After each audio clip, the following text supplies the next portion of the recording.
Speaking of making money, this has got a lot of fans up in arms, and I can understand why. WWE has released a Signature Series Intercontinental Championship belt replica honoring the ninth wonder of the world, Chyna, who herself was a former, I think, two-time Intercontinental Champion. It is in the style of the old design of the title from the Attitude Era when she beat Jeff Jarrett for it at No Mercy in 1999. This is the description that they give for it. Of all the wonders of the world, perhaps none shone as brightly as Chyna. The new Chyna Signature Series Championship title, available at WWEshop.com, commemorates the trailblazing accomplishments and lasting legacy of this history-making WWE legend. The main plate of this new replica is a reproduction of the Attitude Era version of that championship, complete with her custom nameplate and adorned with 6 Swarovski crystals. The strap is studded in homage to her iconic ring gear with her logo and nickname, the Ninth Wonder of the World, emblazoned across it. This title weighs more than 6 pounds and features 5mm thick plates. Chyna's accomplishments or impact cannot be overstated. Boldly treading into territories previously unknown for female superstars, Chyna broke as many gender barriers as she did bodies. Known for her unbelievable strength, the late WWE Women's Champion blazed a trail unlike anyone in WWE history. Celebrate this spectacular career with a truly special title. Well, if that isn't... that is, the vocabulary here is just amazing. I lost count of how many times they mentioned trailblazing, history-making, eyebrow-raising. I'm lapsing into a rock promo now. The Chyna belt, for those of you who are interested, is available on the website. It could be yours for the low price of $499.99. That's their low pandemic pricing here for this championship belt. I was never a big fan of the egg belt, as I used to call it, although it still looks better than most of the titles they have on TV today. But a lot of people were upset. They were upset that now WWE is here proudly making money off this woman, now that she's dead, when they wouldn't give her the time of day when she was still alive. Since she passed away, she was inducted along with DX into the Hall of Fame as a member of DX, not a solo induction, but she was inducted as part of DX. They put out a new action figure for her, and now her own replica belt.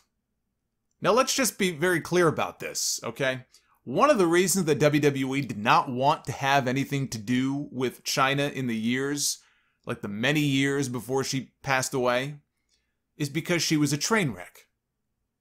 And that's just the way it is. Some people might not like to hear that, but that's the truth, okay? Maybe not in the very, final years of her life, but there were many years there, well after she had left the company. I know she was on that reality show, Celebrity Rehab or whatever. It was during that period the woman was off the rails. And when she was in the news, it usually wasn't a good thing.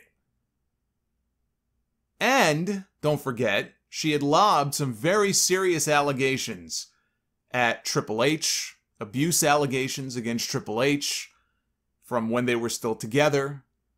There was that fiasco on the radio where she made similar allegations against Sean Waltman, who immediately called into the show and vehemently denied all of it. Now, it's not for me to say whether they were accurate or not, only that it played out like a complete clown show.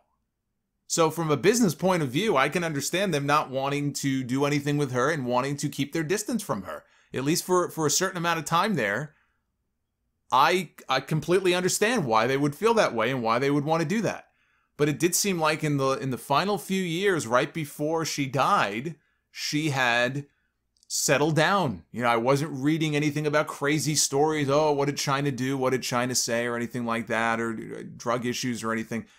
Nothing publicly damning or anything like that. It seemed anyway, I guess you never really know what's going on in a person's life, but it seemed like she was doing well and she was in a happier place. And I know she was working on a documentary about her life and her career right around the time that she passed away. So it seemed like things were doing better for her. And I know it was very upsetting to her that the company had basically acted like she didn't exist. You know, the way they've mended fences with other people over the years, I do believe that if she was still alive, she would have eventually been welcomed back. Where there is money to be made, this is a company that will make their money. And I don't know how many more years it would have taken. Maybe it would have taken 2 years, 5 years, but I do believe that at some point, Chyna would have been back in the good graces of WWE, and she would have been on the Hall of Fame stage and maybe making cameos on TV or even a cameo appearance in the ring. And I believe that would have eventually happened. Because it happens with everybody. Eventually, they all come home. So it's sad that she never had that opportunity. And now we see WWE doing what WWE does best. If there's money to be made off somebody, dead or alive, they're going to make their money. I have no idea if any of this money is going to her family or anything like that. I have no idea. But if there is money to be made, this company will make their money. They can slap a logo on anything and put any piece of merch out that they want. That's what they do. So if you are a fan of Chyna or Joni, I can understand being upset about them profiting off somebody that they did not want to be associated with while she was still alive.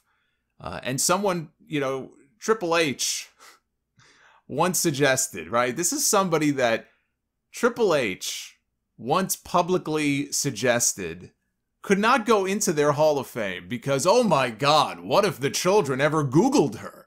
What would they think, right? Think of the kids. Think of the children.